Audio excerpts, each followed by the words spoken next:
Well,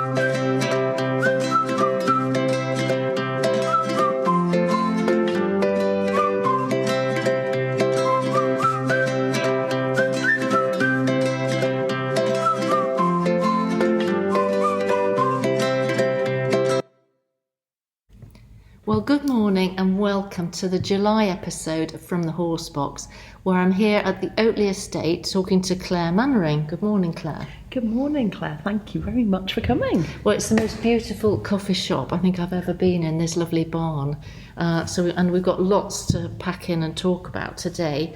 I've always known about the estate and what you do here, but it was after listening to Radio Shropshire a week or so ago when you were thinking about doing the Open Farm Sunday. Yes, so it was lovely being on Radio Shropshire. Open Farm Sunday is something we've done for, this will be the 4th year, and it's that opportunity nationally where everybody gets the opportunity to visit farms and see what actually is happening in the farm. So that was a great day. It was. So just tell us a little bit about the animals, the farm, and the whole setup that you've got here. So we now farm 2,200 acres, all sort of in-house ourselves. We've got a fantastic farming team here. So it's a mixture of arable and livestock farming. Just over, sort of split half and half really. The livestock, we've got a variety of different cattle, and it's predominantly cattle based. This area lends itself to grazing with lots of amazing parkland. So we've got a suckler herd of just short of 200 shorthorn cattle that we have calves that stay with their mum at foot for 6 months. They're sort of born here, reared here, the whole herd stay here. And then on top of that, we have some Highland cattle that anyone who's local might have seen as they're travelling through Ellesmere. And they're used really as a management tool. They're used for looking after some of our triple SI ground, our area that we farm that goes down towards Colmere, that needs managing and grazing. So they're predominantly for that as opposed to beef production. And then we also work on contract for supermarkets, etc. On top of that. Wow. So that's from the cattle point of view. Yeah. So you don't milk then? Forgive me. No, it's all beef, all beef cattle here. We have some sheep, about 120 ewes, and they sort of look after the other little bits of ground that the cattle don't really graze, or it doesn't quite work for. And then, 4, 5, perhaps even 6 years ago, we bought ourselves a few pigs. In fact, I could hear them squealing outside the window as we speak. So that's very different from the commercial side of the farming business. Yeah, you've got the full package here, haven't you, really? You've really sort of rounded everything off and have so much to offer. You know, in terms of the produce and facilities and things you've got here. Yeah, I mean, it is quite a unique place with masses of opportunity, using that sort of that farming base really. That's when we can grow. Like we talked about Open Farm Sunday, communicating with the public, but about 4 or 5 years ago, again, just before COVID actually, we were selling meat boxes out really to friends, family, few people that we knew, and that was a big hit. So we decided to investigate how we could do that more. And at the same time, we then obviously went into lockdown, and we did quite a bit of looked at what we were doing at the weekends, etc. And that's when we started to look at how we sell our product direct. So yes, we've got a large farm. We're selling out to supermarkets and other contracts, but people also want to know where their food comes from, and because we've got such a special setting, it's sort of the two sides sort of came together. So we find ourselves sitting today in a building in an old stable yard that was linked to the original house that sat here. At 5 years ago, I've got some photos. I went through them the other day to see the before, and obviously we see the after now. And it was really used as a bit of a dumping ground. It was hidden away. Every farm has one of them where you put things and nobody else sees it. And at that point, nobody, it wasn't really accessed by anyone other than the team here. So quite often put things in and they got forgotten. Pallets got broken with the tiles on or whatever it may be. So we started to tidy that up. We found about 60 tonnes of soil over the top of the cobbles, found some blue brick that we didn't even realise was here, and generally sort of started to clear that. And as we did that, we were like, this is a really nice environment. This could be used for something, a little bit more special than just storage area. We didn't have any, it was the old stable yard. We don't have any horses. We're not, that we weren't going to be using it for its traditional use. So we thought, what can we do with this? And it sort of evolved from there, really. We started to just have set days when we'd be open for people to come and collect their meat. Then we were like, well, let's have a cup of coffee with that. And it's really grown from that. So we started to do that as a pop-up. I've got planning permission for all the buildings, etc. Had all the fun and games, which I can only say there's lots of similarities between Clarkson's farm, but nowhere near the amount of people interested yet anyway. Normally to do with car parking. But now we found ourselves with a farm shop and cafe that were open 4 days a week, selling our own beef, pork and lamb that's born here, reared here.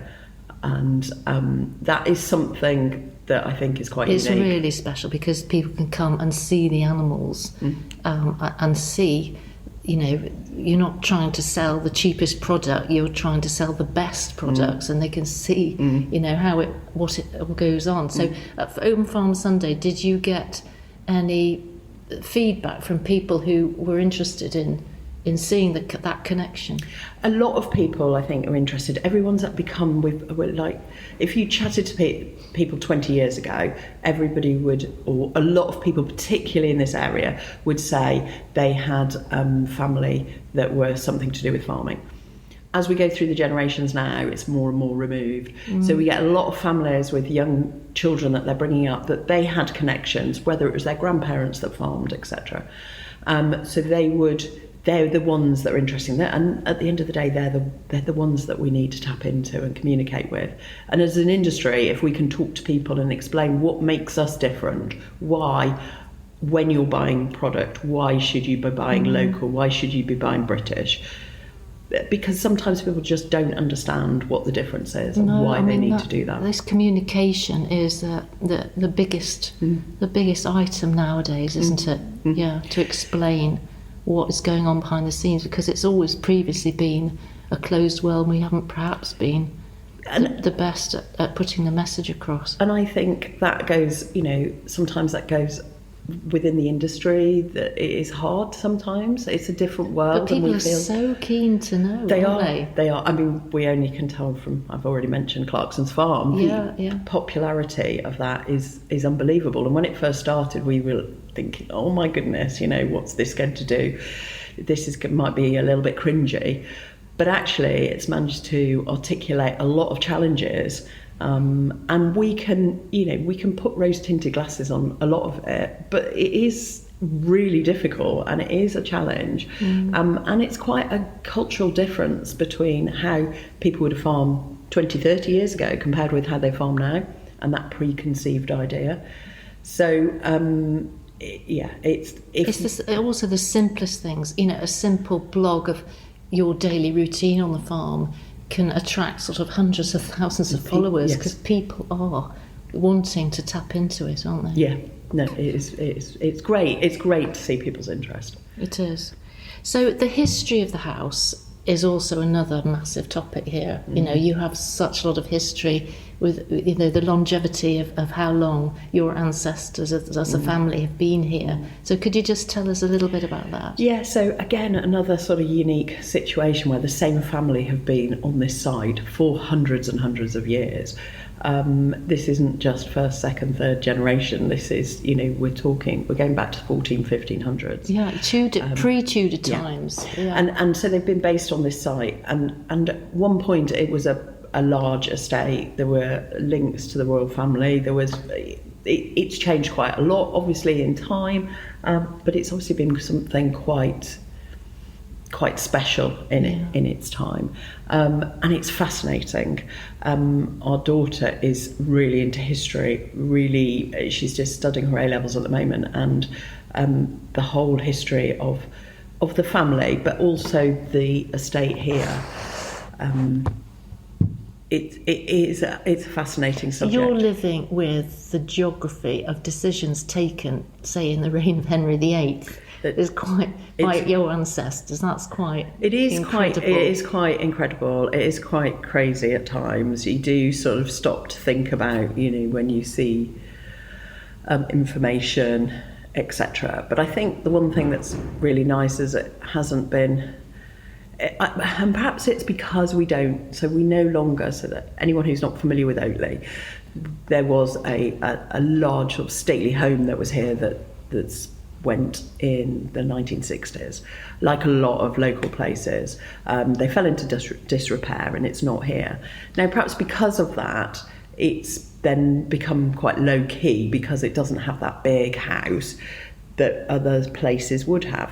But actually that's then meant that the family can continue to run it and continue to be here, and have bought, over the last 20, 30 years, have bought all the farming back in hand as well.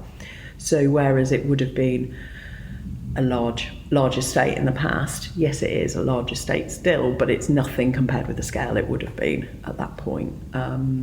So it has evolved, it has changed quite dramatically. There's also a bit of wartime history with... a large American hospital camp. Do you know very much about that? I don't know loads about it. We get quite a lot of visitors who come up and have had relatives, etc., that have been based here or worked here. Obviously, that's getting less and less as time goes on. So when we have an open day, we could get a question about farming, about history, about American Hospital Camp. But it was quite a vast area, and we still call the fields Camp 1 and Camp 2. We use the concrete tracks that were put here. And it is amazing to think that in a short period of time, what was built during that war period... but haven't you had certain visitors with a certain interest in the camp? We do sometimes have visitors that are looking for family members that they have never met before, that they want to try and reconnect with, that may have been based here. So there's a lot of, obviously, American officers, American soldiers that were here. And I think locally, when you chat to anyone from Ellesmere, they were fascinating, they were exciting, it was a whole world. I mean, you can imagine, we're in sleepy North Shropshire, suddenly this outside world appears in. So sometimes those have resulted in family connections that they'll be trying to visit. I get your point, yeah. So that part of history as well sort of has shaped this last period, I think, because the house was used as a convalescent home at that point. So we're talking sort of end of Second World War, and it was also used as a convent. So Paul Clare's is opposite the bottom of the drive now was actually based up here. Yeah. So is that convent part of the estate then? Was that to do with Oteley? At some point it was, yes, that area was. But not anymore? But not anymore, no. And so now it's... And similarly the meres, I mean, there is a collection of meres around here. Are any of those part of the estate? Yeah, so obviously Ellesmere's here, and that's owned by the people of Ellesmere. But then there's also Blakemere, Newtonmere and Kettlemere that are part of the estate as well. Are they? Yeah. How do you utilise those in the estate? So they are used by Ellesmere Angling Club. So they're rented out for fishing. Yeah.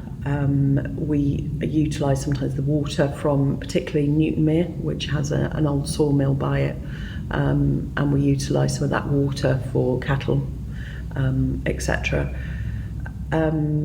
And then just enjoy the beauty of... Again, you could write a whole curriculum, couldn't you? The glacial, kettle holes that were left, 12,000 years ago.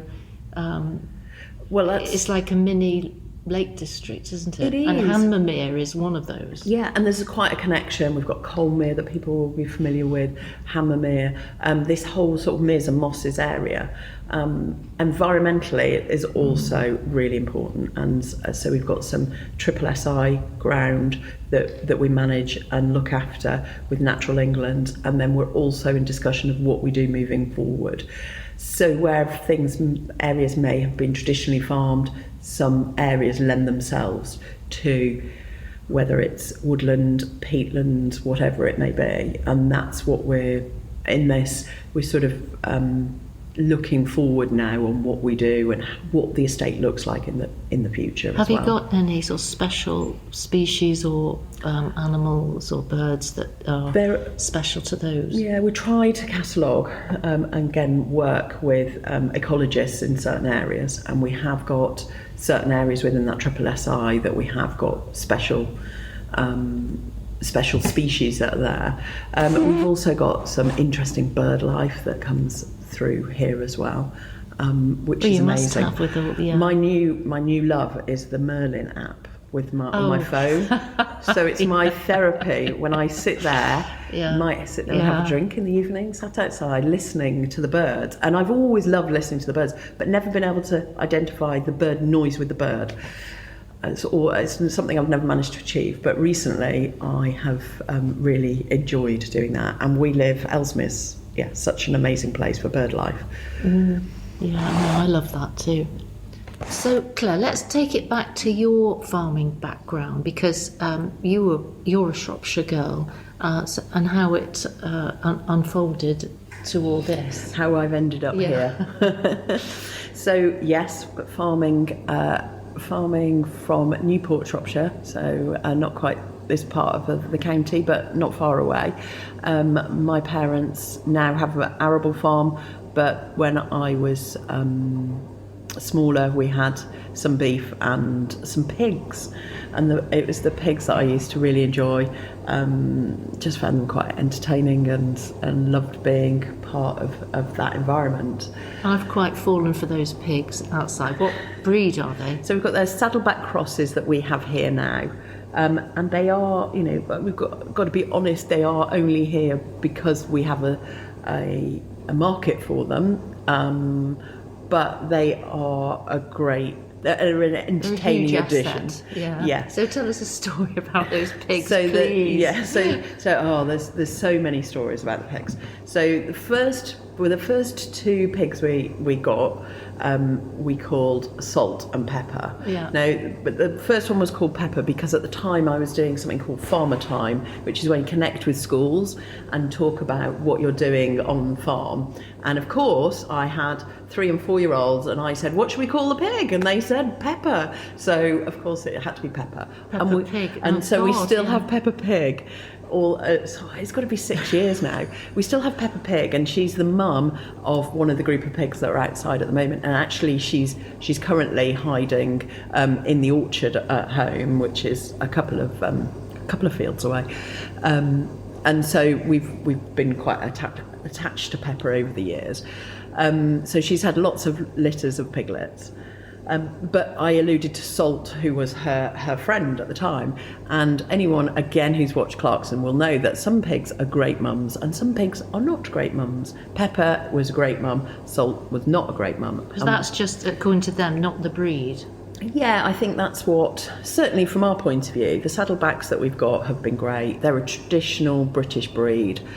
But I remember, and anyone from a certain age would probably have a farm set that's got the pig that's sort of like black with a pink stripe over its shoulders. That was the traditional pig.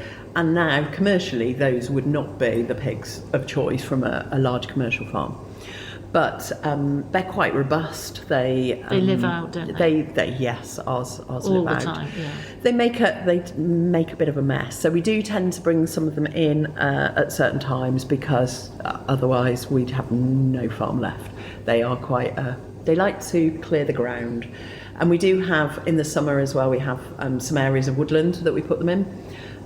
It's good because it protects them from the sun a little bit. It means it can clear some undergrowth that lets the light in, and they love it.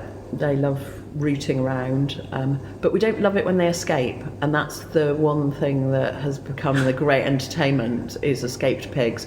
It's my idea of a nightmare. What do they do? Do they push out? Yeah, so where a sheep and cattle will herd, the pigs, so they root down with their noses. So before too long, if you've not got a good fence, they've lifted the fence up and they're away.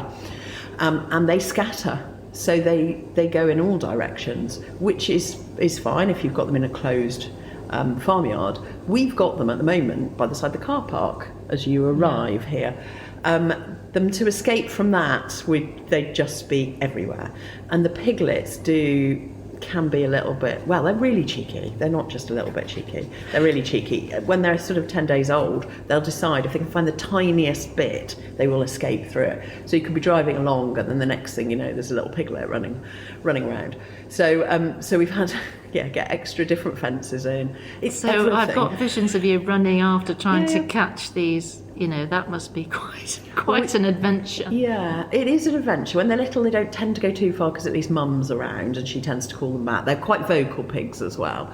When they're bigger, then it's harder. So pigs just will do anything for food. So as long as they get used to us with a bucket. So we had one day when two of our pigs ended up on the main road, which was a bit of a disaster. But they were all fine and everyone was fine because we got the bucket of food out, and all they did was follow a bucket of food. And we actually got the Manitou full of feed, and they just followed the bucket on the front of the Manitou. So they just follow you back in. There's loads of pig stories. When I've got them at home, if they get out from the orchard, they come to the back door and they know that where we come out to feed them. They know where we are. So they're great entertainment. Yeah. And it's just really nice to see. I know it's hard, but it is really nice to see them living that outdoor life. You went out and you had lots of other jobs, didn't you, before farming, before you were married? Yeah. Just tell us a little bit about that. Yeah, so I grew up on farm, or had all those conversations as mothers and daughters do of whatever you do, don't marry a farmer, life will never be the same, you won't da-da-da-da-da-da-da. Of course I was like, no way am I going to do that. And whilst at school and college, farming really wasn't my interest.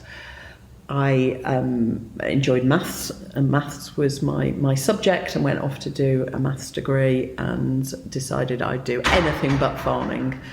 And then joined Young Farmers and met a group of like-minded people within there, and spent a number of years organising events and doing various different things. And that's when I met Ian, and then, as they say, the rest is history. I came over to Ellesmere. Mm-hmm. At that point, I'd got a job as a product manager. It was European based, so the next sort of step was being based out of Europe. So you get, like everybody does in those career moments, of which direction am I going to go? So I decided. So product management. I mean, I don't really know what that is, but it sounds like could be a lot of useful skills for here with your marketing. Yeah. So have you found that? Yes. Yeah. I mean, I think and I'll say this to my children and everyone, it really doesn't matter what you do as long as you're doing something, because you're always learning. It's not like having one set career. And in agriculture, you're running your own business. So you are the accountant, you are HR, you are marketing, you are health and safety, you are literally doing all those roles. So all of those skills that you've learned elsewhere are invaluable when they come back, and you might not realise it on a day-to-day basis, but they are all really key. So how does this experience help with your branding here now, the products you're selling now? I think there's loads of different elements that I've taken from what I've learned in the past. I mean, when we looked at how we were going to brand ourselves, it's making sure we're trying to not promise something we're not, so that anyone who's visited us is, it's rustic, it's sort of real. Obviously, we've got those elements of heritage and history that are here, but we are, this isn't a prestige farm where there's not a blade of grass out of place. It is a working farm, and so that has to reflect in it. But the one thing we've found is by having that strong brand, at least people can identify, particularly locally, with us. We sell our products through local shop, Hanmer shop, and we also sell through local pubs as well. And we find that connection with people visiting the area and starting to get to know us as a brand really helps. But I still think we've got quite a long way to go on that. It's something, I suppose it's the moment you think you've finished a project, that's when you sort of, then it starts to the momentum goes, doesn't it? But I think we've still got loads more that we can do and we can give on that part of it. I think from a customer point of view, because I've seen you at the fairs, you've put a face to the place, you know, and you've sort of gone out and met people, and people think, oh yes, that's Oteley, there's the meat, and I think that helps a lot of people locally sort of connect. No, it's been great, and it's that. I mean, I enjoy talking to people about what we do. I'm very proud of, you know, the team here and what they do, and it is a beautiful place. And that connection, and I suppose those deep roots through that connection with farming that I've been exposed to my entire life, then just come through, and that will to want to explain that to people, whether it's through our branding, through, you know, conversations we're having, whether it's open days or whatever it may be, or just generally when people visit us.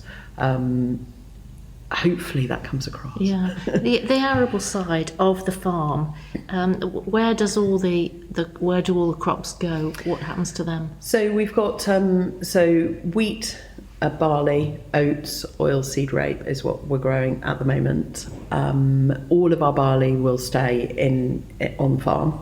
So we roll and add the barley to other food products that we're feeding the cattle that would be going through to supermarket, etc. So that stays. So their food miles on food is nothing really. Again, we're utilising the straw. We're putting the muck back on the land. So we're doing that sort of true mixed farm area. When it comes to the wheat, depending on the quality of the wheat, it depends on which direction it goes. But that will go off. We have some milling wheat that goes off into the market, and then some feed wheat as well. The oats will go off to Nantwich Crew, that will hopefully be in everyone's porridge the next day. So it's really, yes, we've got a lot of product that we're selling from direct here, but so the meat is being sold from here, but it's only by having those other elements that it all sort of works as well. So when I was here before, you mentioned the soil where you grew up before, and then when you looked at the soil, I mean, how does that affect? Aren't there sort of lots of sandy banks here for the animals? Yeah, there's a lot of everything here. Really? So it really varies. So if you think from one side of the estate is Tudor Griffiths' gravel hole, where they're obviously sanded gravel coming from there. So we have some of the farm is that sort of sandy gravel area, and you can tell when we've got, particularly at the moment when it's been a dry period, that's when we lose grass on the parkland and particular areas. And then as we move across the estate, we come sort of really heavy, almost clayey ground. We've also got some peat ground. So we're farming in lots of different areas, and no one system works for everything. Whereas when I was growing up, I was so used to, you go out in the garden and it was just easy managed soil. And you realise how important that soil is and what challenges that brings with it. So to some extent at the moment, because we've got the heavier soil, it means that our arable crops are doing okay, touch wood, because of the lack of rain in that area. Whereas if they were all on that sandy soil, then it would struggle. So at least we haven't got all our eggs in one basket, I suppose, on that area. But it does really vary. It's how it drains. There's so much and the seasons and the weather that we've had over the last few years have seen those fields either have no crops on them or loads of crops. It just varies depending on what's happening. So if the soil's healthy, the animals are healthy, and we're healthy, and that this is just vital. stuff for life, isn't it? Yeah, it's connecting. It's like having, if we're all eating real food, proper food, then we're all going to be no one's going healthier. to be obese or, have heart problems or... And quite often, we get a lot of vegetarian visitors to the shop because they might have family members that are meat eaters and they'd much rather know where their meat has come from. And I think if we all think about that quality of meat that we're eating and eat quality, then it would really help from a health benefit point of view for everyone. You have a lot of events here, don't you, as well, using the gardens, and the gardens are, you could be that marble terrace looking out onto the mere. I mean, you could be on the Amalfi Coast when the sun's sparkling. When the sun's shining. So what have you had recently? So we've done, we open every year for the National Garden Scheme, and that's something that the family have done since 1927, and that's Charity Day. And up until about 4 or 5 years ago, that was predominantly the only time that people could visit. And then in recent years, and certainly since COVID, we've tried to open up a little bit more, because at the end of the day, there's 10 acres of garden that's sat there that is just beautiful and is amazing to be enjoyed. Can that be used as a sort of film location or, photo shoots? Yeah, for any... I mean, we're sort of open to suggestions from people. The biggest thing we don't want to do is spoil it. We want to keep it special, because once it's gone, it's gone. Obviously, it's got its history and there's so many elements to it.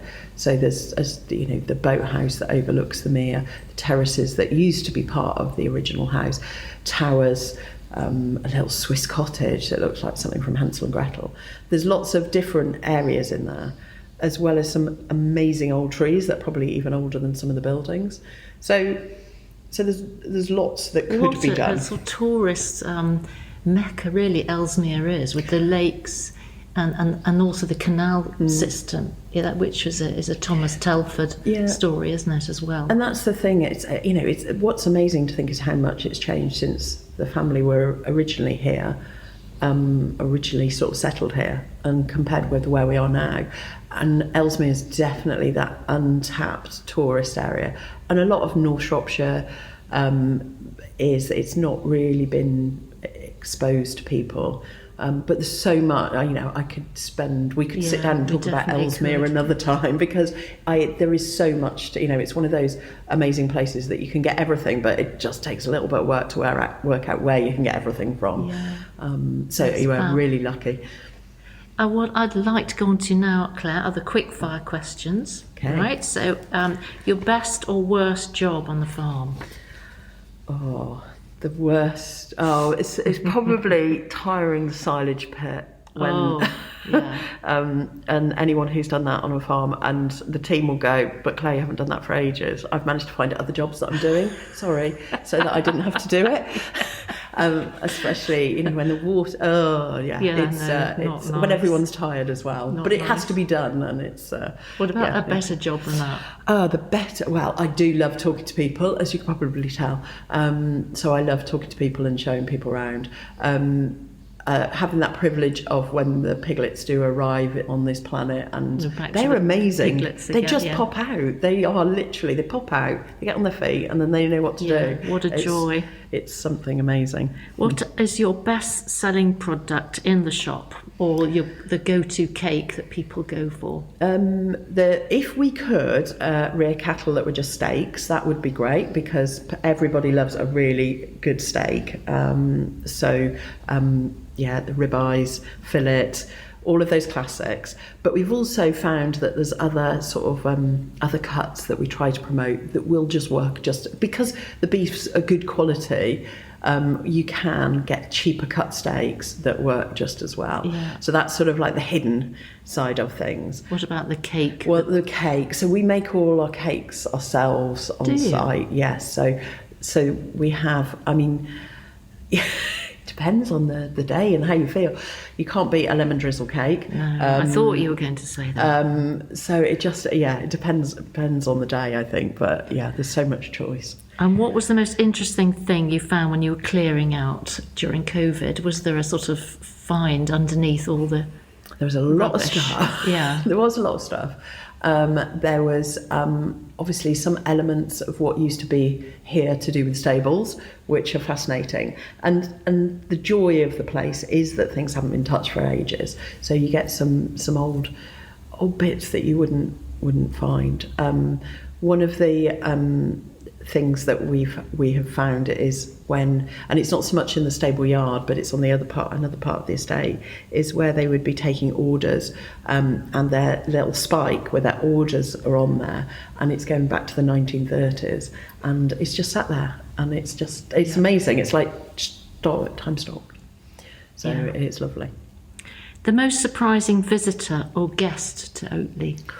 I know we've touched on it a little bit. Rather than people, it's the birds that come through. And I think I'm finding it surprising on where it always amazed me growing up, as you know, when the swallows arrive back and where they've come from. But we have a real sort of interest in different birds that arrive here that we are finding out about. So it's they always surprise me. We've had a few guests as well of people that we thought were sort of really famous, and we've all gone round going, oh, that's that person, to discover they're not. So as a team, it's been quite funny. Oh, it's so-and-so.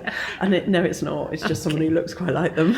And finally, have you a joke or a motto that you could share with us? One of my things that I've always sort of tried to stick by for everything is we sort of arrive with nothing and we leave with nothing, and it's what we do in between, and what we can do, either to, you know, from our point of view here, improving things, but if we can make a difference for people, whether it's, you know, people eating, educating people on where their food's coming from, or whether it's them eating healthily, or sometimes now we find that we have a lot of visitors that we see each week, and we're part of their lives, and it's amazing really to be part of, you know, they entrust to come up and visit us each week, and we learn all about what's going on with their family, and that's quite special.